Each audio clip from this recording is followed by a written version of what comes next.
এটা প্রায় 1.5 কেজির উপরে লাইলন টেকা, প্রায় 1.5 কেজি।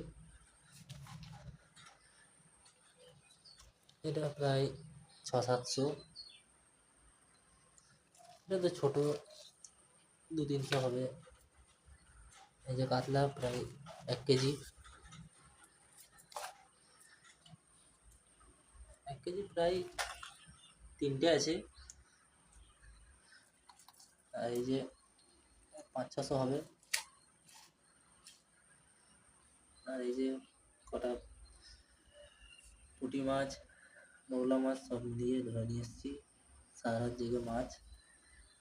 আর একটা 5 কেজি ওজনের রুই আছে, সেটা তোমাদেরকে পরে দেখাবো, ভিডিওর মধ্যে দেখতে পেয়ে যাবে।